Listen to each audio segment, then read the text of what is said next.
ओम हरि ओम तत्सत। ओम श्री परमात्मने नमः। एकं शास्त्रं देवकी पुत्र गीतमेको देवो देवकी पुत्र एव एको मंत्रस्तस्य नामानि यानि कर्माप्येकं तस्य देवस्य सेवः। ओम श्री कृष्णाभ्यां नमः। देवकी नंदन भगवान श्री कृष्ण का कहा हुआ गीता शास्त्र ही एकमात्र उत्तम शास्त्र है। भगवान देवकी नंदन ही एकमात्र महान देवता है, परमपिता परमेश्वर हैं और उनके नाम ही एकमात्र मंत्र हैं और उन भगवान की सेवा ही एकमात्र संपूर्ण मनुष्य समुदाय का कर्म है। आइए आज श्रीमद् भागवत गीता का महात्म्य, महिमा और श्री गीता जी का जो है हम लोग प्रधान जो इनके विषय हैं उनका अध्ययन करेंगे। यह गीता शास्त्र महज एक किताब नहीं बल्कि संपूर्ण जीवन दर्शन है, दिव्य दर्शन है। तो आइए श्री कृष्णाभ्याम नमः। जय श्री राधे कृष्ण, जय श्री राधे, जय श्री राधे। वास्तव में श्रीमद् भागवत गीता का महिमा किसी भी मनुष्य, किसी भी देवता या खुद मां सरस्वती या नारद या किसी के द्वारा भी कहे जाने से संभव नहीं है। फिर भी यह रहस्यमय ग्रंथ है। इसको जो है एक दर्शन शास्त्र के तहत समझना चाहिए। यह जीवन जीने की कला है। इसमें संपूर्ण वेदों का सार संग्रह किया गया है। इसकी संस्कृत इतनी सरल, इतनी सुंदर और जो है इतनी आसान है कि थोड़ा सा भी अभ्यास करते हैं तो व्यक्ति विशेष सीख सकता है। इसका आशय इसके शब्द, एक एक अक्षर महामंत्र हैं। इसका एक एक जो है अर्थ इतना गंभीर है कि उसको समझने में कई बार तो जीवन पर्यंत भी समूचा जीवन ही कम पड़ जाता है। आजीवन निरंतर अभ्यास करते रहने पर भी इसका अंत नहीं है। प्रतिदिन अभ्यास करने से नए नए भाव उत्पन्न होते हैं। इससे यह सदैव नया का नया बना रहता है। आज यह पुरातन और सनातन यह ज्ञान आज भी नवीन है, उस समय भी नवीन था, नया था। इस गीता का एकाग्रचित होकर के श्रद्धा भक्ति सहित विचार करने से इसके पद पद में परम रहस्य भरा हुआ प्रत्यक्ष प्रतीत होता है। भगवान श्री के गुण, प्रभाव और मर्म का वर्णन जिस प्रकार इस गीता शास्त्र में किया गया है वैसा अन्य ग्रंथों में मिलना काफी कठिन है, क्योंकि प्रायः ग्रंथों में कुछ न कुछ संसारिक विषय वस्तु देखने मिलते हैं। परंतु श्रीमद् भागवत गीता रूप एक ऐसा शास्त्र है जिसमें एक भी शब्द, एक भी अक्षर एक गुण अर्थ के बिना नहीं है। श्री वेद व्यास जी द्वारा रचित महाभारत में गीता जी का वर्णन करने के जो है क्रम में आया है कि गीता सुगीता कर्तव्या किमन्यः शास्त्र विस्तर है या स्वयं पदनावश्य मुख पद्वादिनी श्रिता। गीता सुगीता करने योग्य है, अर्थात श्री गीता जी का भली प्रकार पढ़ करके अर्थ और भाव सहित अंतःकरण में धारण कर लेना मुख्य कर्तव्य है, जो कि स्वयं पद्मनाभ भगवान श्री कृष्ण के मुखारविंद से निकली हुई है। और जो व्यक्ति इस गीता शास्त्र का अध्ययन करता है उसके अन्य शास्त्रों से कोई प्रयोजन नहीं रह जाता है, क्योंकि यह तो स्वयं श्री भगवान के मुखारविंद से निकली हुई वाणी है। इस गीता शास्त्र में मनुष्य मात्र का अधिकार है। मनुष्य होना ही काफी है, चाहे वह किसी भी वर्ण का, किसी भी आश्रम में हो, परंतु भगवान में श्रद्धालु, विश्वास और आस्था होना आवश्यक है, क्योंकि भगवान ने अपने भक्तों में ही इसका प्रचार प्रसार करने के लिए आज्ञा भी दी है। तथा यह भी कहा है कि स्त्री हो, वैश्य हो, शूद्र हो या ब्राह्मण हो या पाप योनि हो, कोई भी हो, मेरे परायण होकर के परम गति को प्राप्त हो सकता है। अपने अपने स्वभाव के जो है अनुसार कर्म करके व्यक्ति कर्म करते हुए हमारी भक्ति करके परम सिद्धि को प्राप्त हो सकता है। इन सब पर विचार करने से यही ज्ञात होता है कि परमात्मा की प्राप्ति में सभी का एकाधिकार है, परंतु इस विषय के मर्म को न समझने के कारण बहुत से मनुष्य जिन्होंने श्री गीता जी का केवल नाम मात्र ही सुना है, कह दिया करते हैं कि यह तो सिर्फ सन्यासियों के लिए है। नहीं, यह संपूर्ण मनुष्य समुदाय के लिए है। वे अपने बालकों तक को नहीं पढ़ने देते हैं कि कहीं यह सन्यासी न बन जाए। एक तो मैं बता दूं कि यदि वह सन्यासी बनता है तो 7 पीढ़ी जो है, और इससे बड़ा सौभाग्य क्या हो सकता है। परंतु श्री कृष्ण भगवान अर्जुन को गृहस्थ में रहते हुए गीता का ज्ञान दिया था, और कभी भी गीता में यह शब्द नहीं आया है कि घर द्वार छोड़ करके, अर्थात गृहस्थ आश्रम को छोड़ करके आप संन्यास आश्रम धारण करें। गृहस्थ आश्रम में रहते हुए इस गीता का अध्ययन किया जा सकता है और करना चाहिए, और परमपिता परमात्मा को जो है प्राप्त किया जा सकता है। इस प्रकार इस परम रहस्यमय गीता के उपदेश से आजीवन गृहस्थ में रहते हुए और भगवान को प्राप्त करने की चेष्टा करनी चाहिए।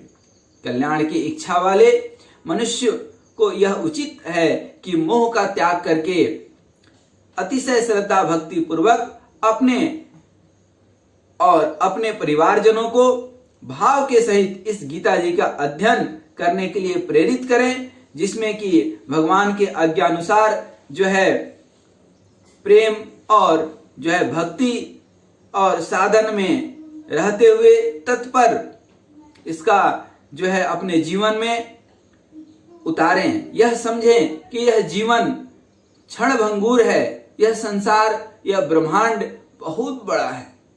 हमारे आपके जैसे अरबों लोग इस संसार में रहते हैं, और मनुष्य तो इस ब्रह्मांड का एक छोटा सा जीव है। इससे भी बड़े बड़े जीव रहते हैं, और इससे भी असंख्य अनंत जीव हैं। लेकिन यह मनुष्य मात्र को यह संयोग है, महज एक सौभाग्य है कि यह पढ़ने और अध्ययन करने का जो है मौका मिला है, तो अवश्य अध्ययन करना चाहिए।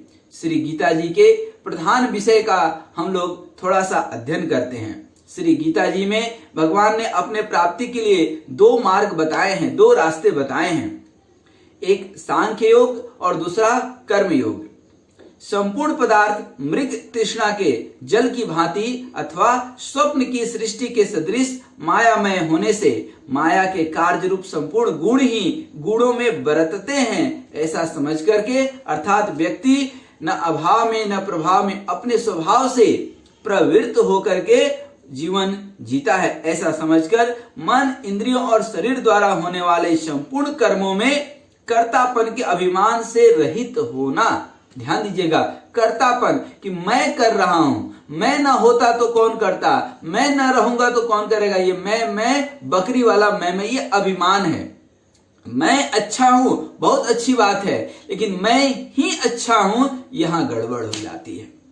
सारी गलती तब होती है, पाप में व्यक्ति तब प्रवृत्त होता है जब उसको यह अहंकार धर जाता है कि यह काम मैं करता हूं। अरे आप कौन होते हैं करने वाले, आप तो एक निमित्त मात्र हैं। परम पिता परमात्मा को सौंप दो, सौंप दिया जीवन या प्रभु के हाथों में, जीत तुम्हारे हाथों में, हार तुम्हारे हाथों में। और जो प्रभु के हाथों में अपना जीवन समर्पित कर दिया, जो है जो प्रभु के दरबार में गिर गया, उसके दरबार में तो पूरा संसार गिरता है। इसलिए कभी भी कर्तापन का, कोई भी कार्य करने की अहंकार अपने अंदर न हो।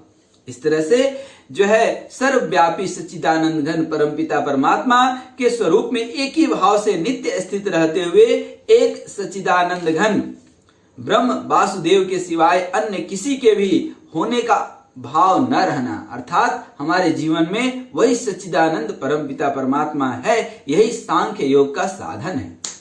अब दूसरा साधन श्री कृष्ण भगवान कहते हैं कर्म योग। सब कुछ भगवान का समझ करके सिद्धि और असिद्धि में, सुख दुख सर्दी गर्मी सभी में भगवान का भाव रखते हुए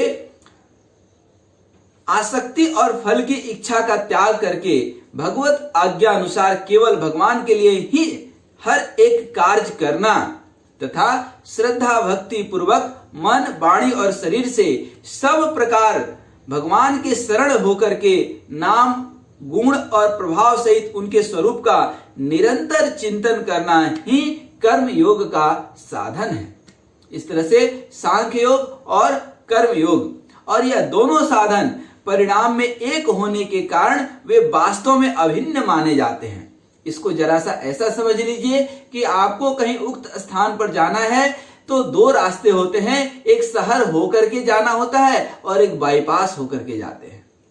जो आप बाईपास होकर के गए वह संन्यास आश्रम है, सांख्य योग है वस्तुतः, और जो शहर होकर के जाते हैं, धक्के खाते हुए जाते हैं, गाड़ी के भीड़ भाड़ में जाते हैं, वह आपका कर्म योग है। और दोनों से आप पहुंचते वहीं पे हैं, बस अंतर इतना सा है कि यह गृहस्थ आश्रम है कर्मयोग, उसमें आपको कर्म करने होंगे क्योंकि आपको अपनी जीविका, अपने परिवार, समाज के जीविका के लिए और साथ में उनके नियमों में बंधे होने के कारण आपको कर्म योग और संन्यास योग अर्थात वह बाईपास वाला, इस गृहस्थ आश्रम से कोई लेना देना नहीं। जंगल में मंगल मूर्ति मारुति नंदन, सकल अमंगल मूल निकंदन, भगवान जो है महावीर के भी जो है गुरु जो है श्री राम और माँ सीता, उसी तरह से राधे और कृष्ण जपते हुए अपने जीवन को आप मोक्ष तक पहुंचा सकते हैं। यह सांख्य योग संन्यास योग है।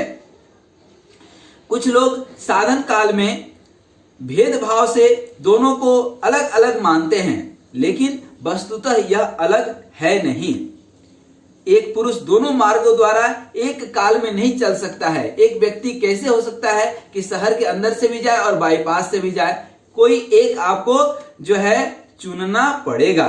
जैसे श्री गंगा जी पर जाने के लिए दो मार्ग हो सकते हैं, परंतु एक मनुष्य दोनों मार्गों द्वारा एक समय में नहीं चल सकता है। यह साधन में कर्म योग का साधन संन्यास आश्रम में नहीं बन सकता, क्योंकि संन्यास आश्रम में कर्मों का स्वरूप भी त्याग कहा जाता है। अर्थात संन्यास में तो आप कर्म ही त्याग दिए,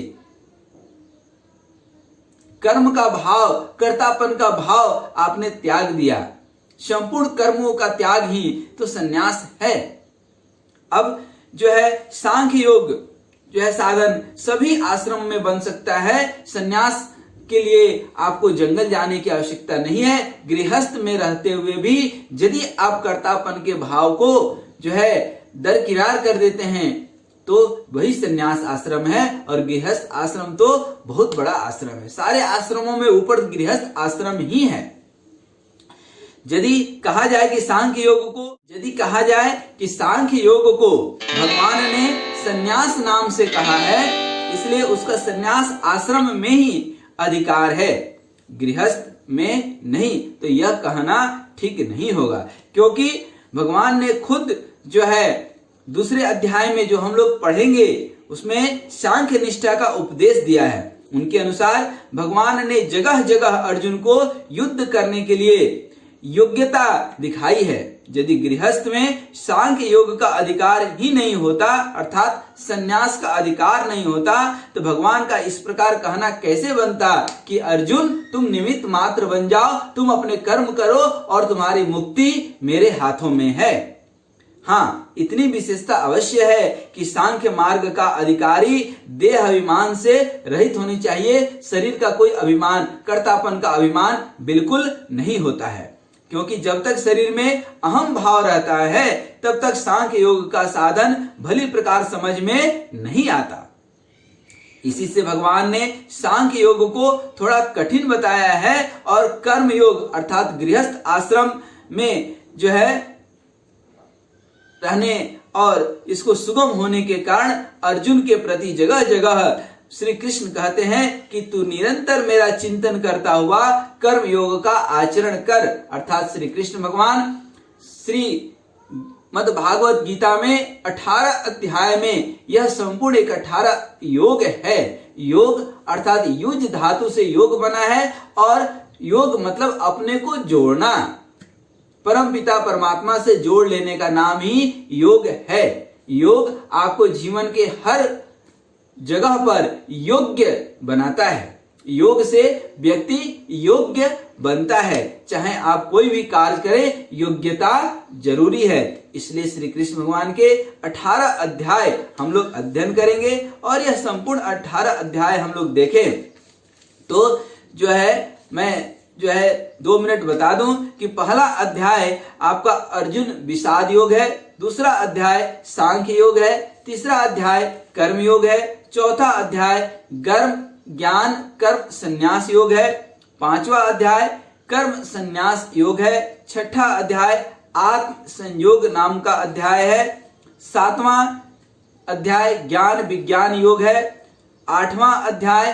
अक्षर ब्रह्म योग है और 9वां अध्याय राज विद्या राज गुह्य योग है। 10वां अध्याय विभूति योग है।